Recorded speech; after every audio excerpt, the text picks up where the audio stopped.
piece of E. coli genome here, it has a gap. It has a single-stranded region here.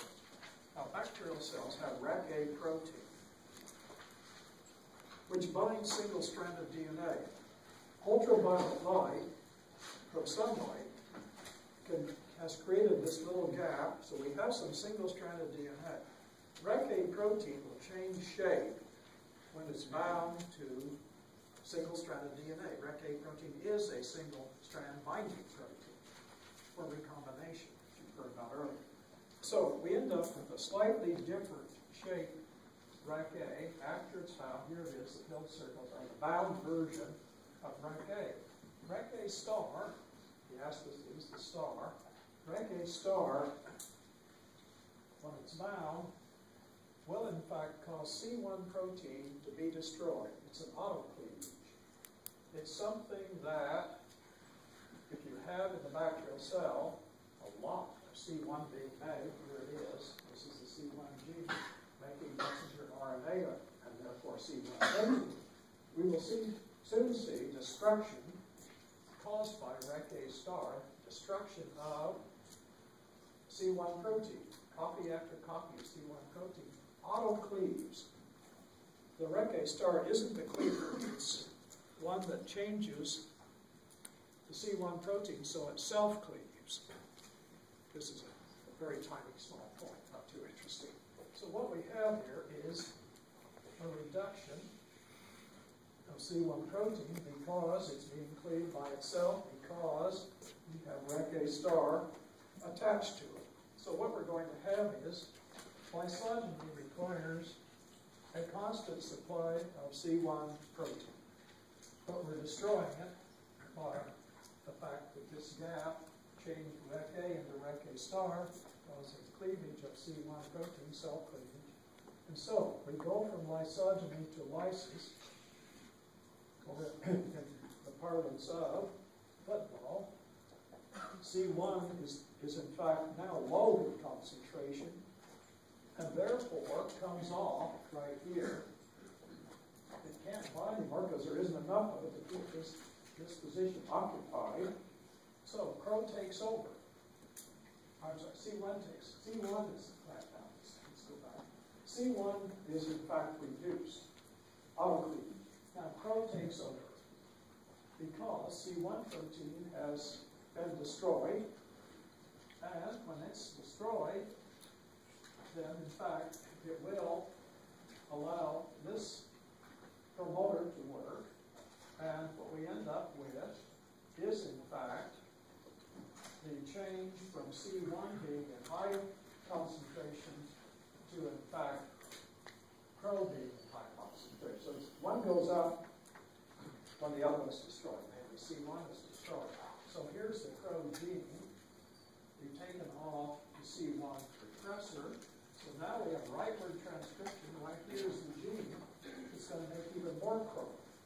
Crow protein comes up, binds here, and turns off this promoter because Crow is bound here. So C1 protein is being cleaved, but it can't make any more either.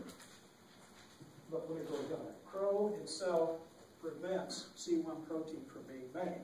So Rec-A stars destroy what little we have left. Meantime, we can't make more. So we've shifted from lysogeny, where C1 prevailed, to lysis, where Crow prevails. So we're making Crow and no C1. So lysis occurs, and we have new lambda viruses in the debris. So that's why Andre Lewalk was happy when we see lysis in the debris, since we have a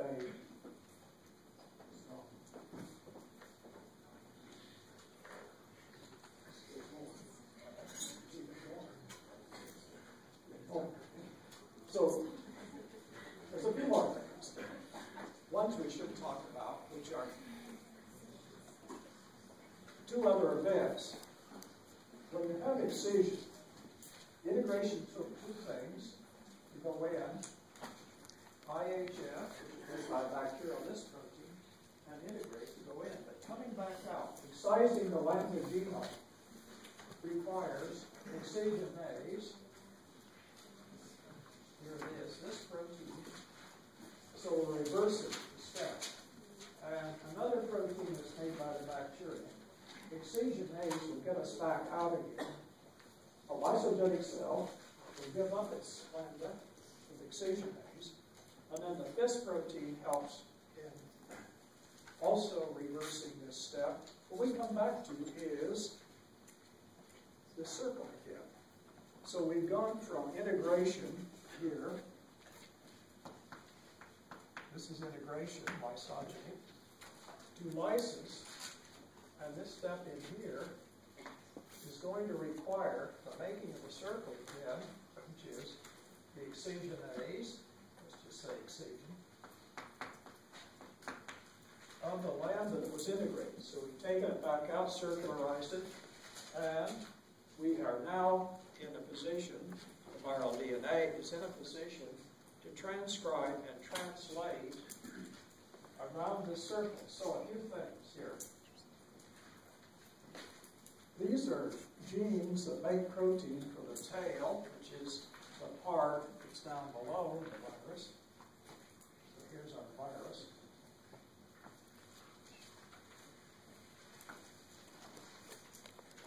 Down here is the tail, requiring tail protein. And here's what are called head proteins. And this is the head, the capsid.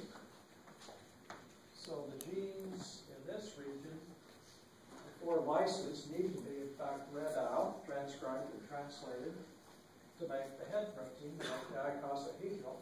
So tucked inside is this piece of lambda DNA that has a 12 sticky end on one end, 12 on one end, and 12 on the other. So we have again linear form. So we have opened up again here. And we end up again with this piece of DNA that is the kind we need for self-assembly of new viruses. So one copy of the 1212 type ends up in every new copy of virus, and it's the head proteins that finally seal up because there's an interior, a hollow interior of the icosahedral that's in fact made by the head proteins. Triangles are made by this point here.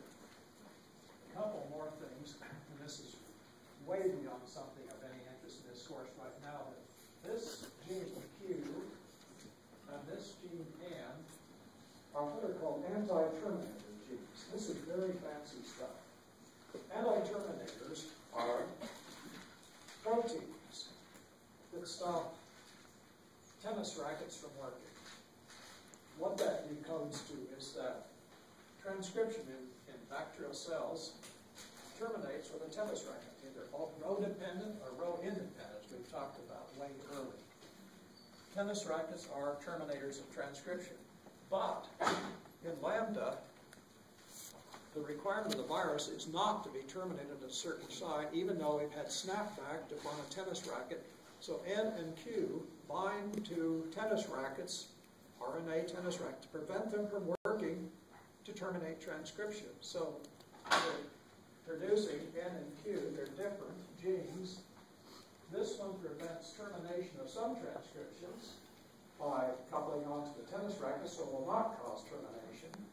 It's row independent, and this one's also row independent. Makes a protein that hooks onto a different tennis racket that stops termination of transcription of some of these polysystemic messages.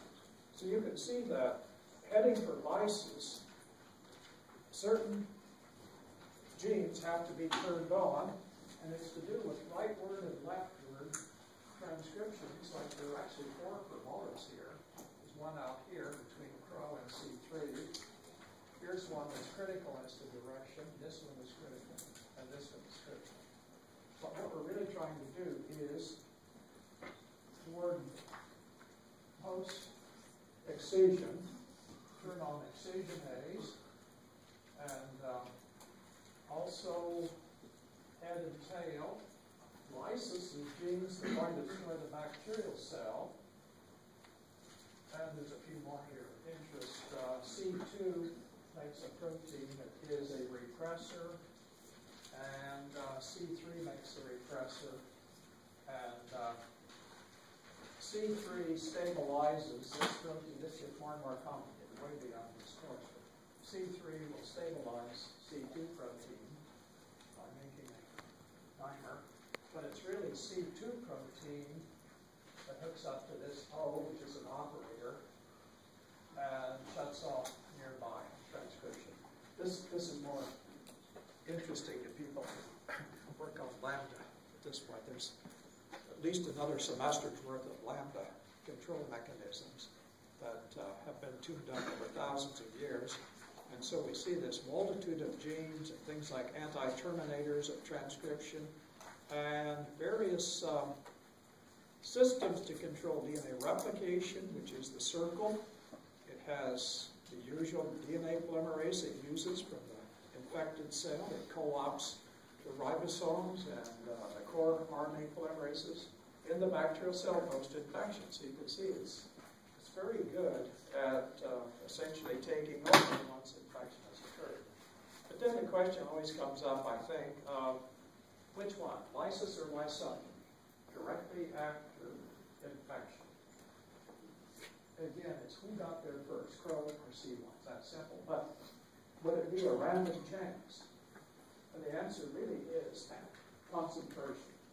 If you have lots of C1, then C1 will probably, not necessarily, get there first and bind to the OR2, OR1 region. But on the other hand, maybe not. Very unpredictable. Concentration helps because it's simple diffusion. This is the interior of the bacterial cell, and the interior allows a certain likelihood to allow proteins like C1 to diffuse.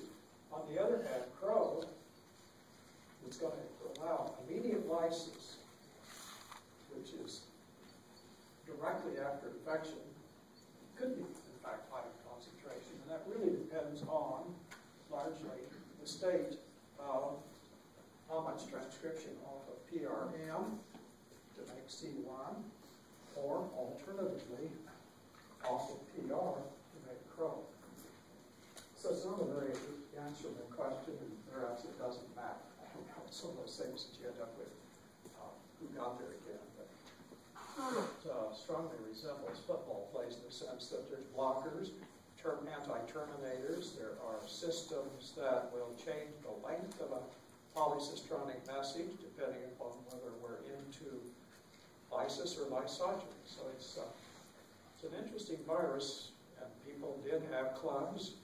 I don't know a single lambda club anymore. People turned to book clubs since then. But anyway, lambda clubs are talking all over and have something to eat, so it gets kind of out of control. But I don't know, I just wanted a little early that viruses are really interesting. There's a whole world out there of virology of DNA viruses like this, RNA viruses like retroviruses, that are really worthy of studying ecology, really studying networks, control systems. They all cross back in many ways, feedback mechanisms, complications of how in the world do you build also figure and attack something, DNA or RNA inside, and cover it up, and perhaps even build an envelope on the outside. All of the viruses, controlling everything. So we'll take up eukaryotes.